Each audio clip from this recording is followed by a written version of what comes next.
மிகவும் ஏழ்மையான பெண் ஒருத்தி பகவான் கிருஷ்ணர் மீது மிகவும் பக்தி வைத்திருந்தாள்.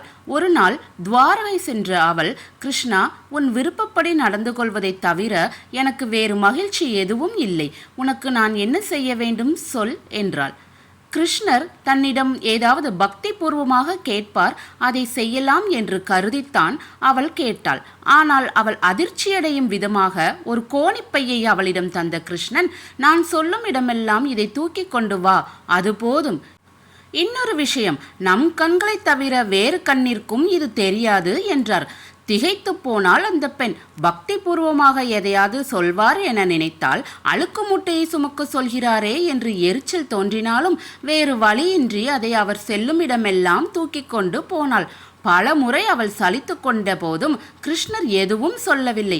ஆனால் நிஜமாகவே அவள் சுமக்க சிரமப்பட்ட சமயங்களில் தானும் ஒரு கை கொடுத்து உதவினார்.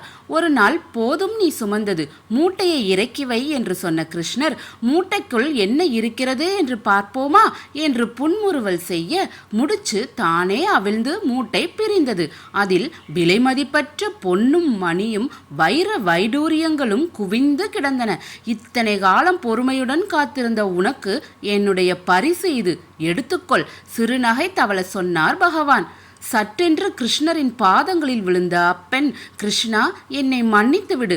அரும்பெரும் பொக்கிஷத்தை என்னிடம் கொடுத்திருந்தும் கூட அது தெரியாமல் இத்தனை காலம் உன்னை தவறாக நினைத்து விட்டேன். உன்னை சந்தேகிக்காமல் உனது நோக்கத்தை புரிந்து கொண்டிருந்தால் இந்த சுமை எனக்கு சுமப்பதற்கு இன்பமாய் இருந்திருக்கும். புலம்பியிருக்கவோ குறை சொல்லியிருக்கவோ மாட்டேன் என்று கண்ணீர் விட்டு கதறினாள்.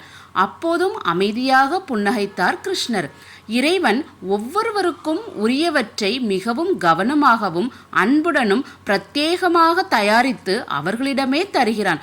அதனை சுமையாக நினைப்பதும் பொக்கிஷமாக பார்ப்பதும் உங்களிடம்தான் இருக்கிறது. யாரால் எதை சுமக்க முடியும் என்று ஆண்டவனுக்கு தெரியும். எனவே உங்களால் தாங்க முடிந்த அளவு மட்டுமே அவன் சுமையை தருவான். அது மட்டுமல்ல, அதனை சுமக்க தன் கரம் கொடுத்தும் அருளுவான். இறைவனை நம்புங்கள், சுமைகள் எல்லாம் சுகமாக தெரியும், அதுவே பொக்கிஷமாக மாறும். சர்வமும் ஸ்ரீ கிருஷ்ணார்ப்பணம்.